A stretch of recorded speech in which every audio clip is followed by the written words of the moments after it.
Many experiments were performed in order to disprove the theory of spontaneous generation.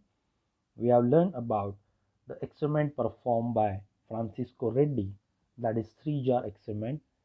Second experiment performed by Louis Pasteur, that is S-neck flask experiment. Then the final experiments, one of the final experiments to disprove spontaneous generation theory or abiogenesis, it was given by John Tyndall from England in 1877.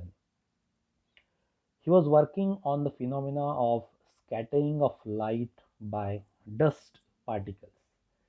So during his work on scattering of light by atmospheric dust, he observed that a beam of light passing through air was visible because of the suspended dust particles scatter the light.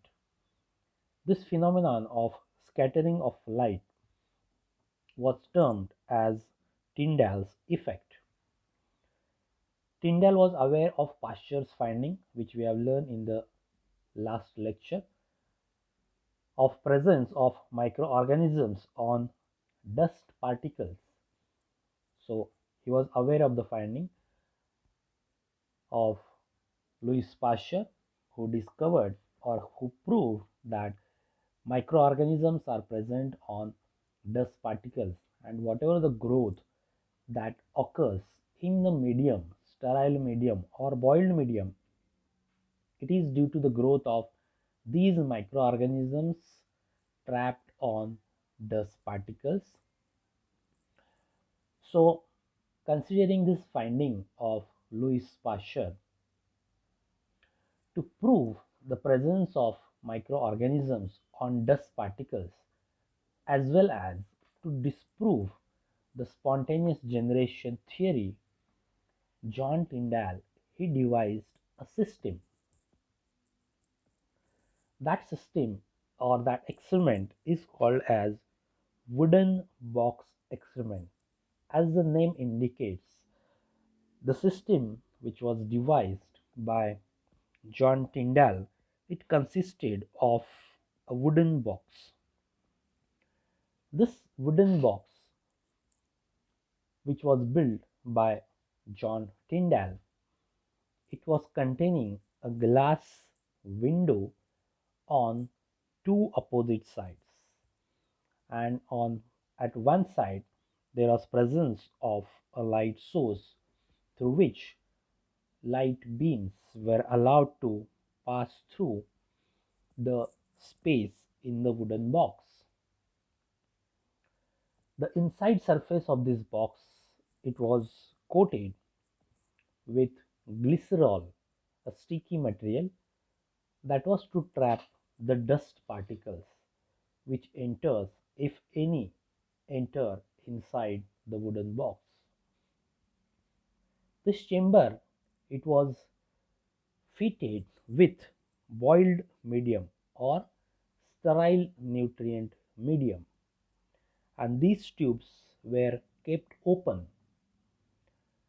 Then the air was allowed to pass inside the space of this wooden chamber through bent tubes.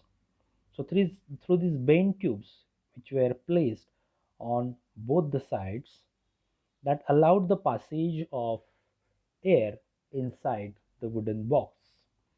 So air enters through these tubes. A beam of light, it was allowed to pass through side windows to visualize or to see dust particles if they are present. After some time, the broth tubes were observed. Tyndall observed absence of growth in all these tubes containing media.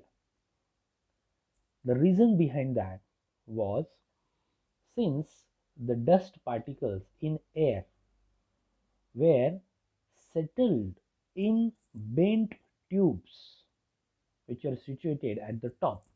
So U shape of this tube did not allow the passage of these dust particles inside the wooden box.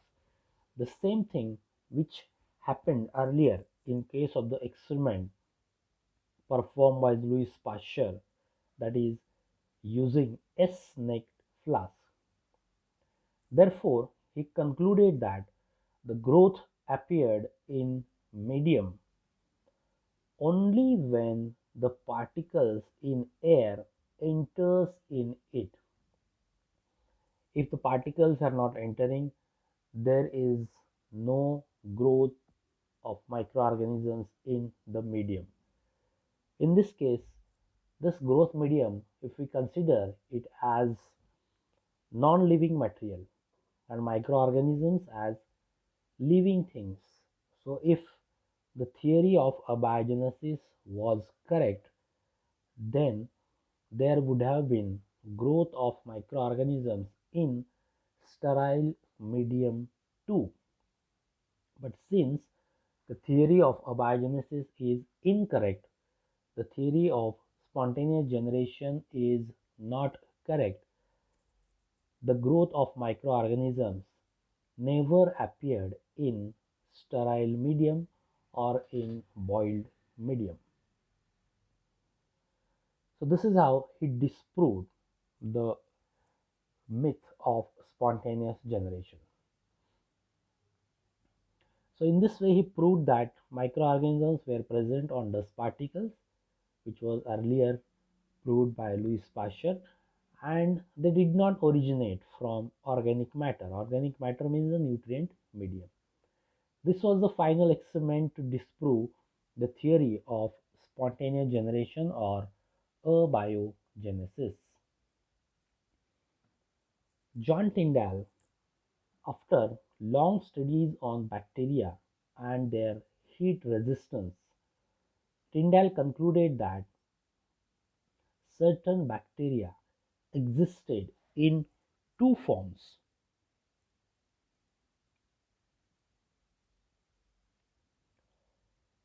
These two forms of bacteria, he called them as thermolabile and thermostable. Thermolabile form was killed by a few minutes exposure to boiling temperature. That is, this form of bacteria is heat sensitive. The thermostable form was resistant to boiling for several hours. These heat resistant bacterial structures are now called as spores, endospores. Spores were independently found and named in 1877 by a German bacteriologist, Ferdinand Kohn. While attempting to repeat the studies on dust containing environments, Tyndall used hay in medium, Gawath, but the experiment failed and the growth appeared in boiled hay broth medium. These results puzzled John Tyndall. So this was because hay was containing too many spores producing bacteria, and as stated earlier, spores were resistant to boiling temperature. Therefore, in an attempt to kill spores producing bacteria, John Tyndall developed a process of sterilization. Means he developed a process to kill, principally to kill these heat resistant forms, that is endospores. This process was called as tyndallization. Tyndallization process involves the boiling of nutrient medium for 3 successive days and its incubation at room temperature in between heating. So this process was responsible for the killing of endospores, because during incubation between two boilings, the endospores they get converted into vegetative cell, means they germinate into vegetative cell, and vegetative cells are heat sensitive. So during tyndallization process, the endospores are allowed to get converted into vegetative cells, and then during boiling the vegetative cells are destroyed. The drawback of this method is particularly it was used for the processing of dairy products or milk, but this process is time consuming as it consumes too much of time, approximately 48 hours or 3 successive days, to get rid of heat resistant bacteria. So this is not used nowadays.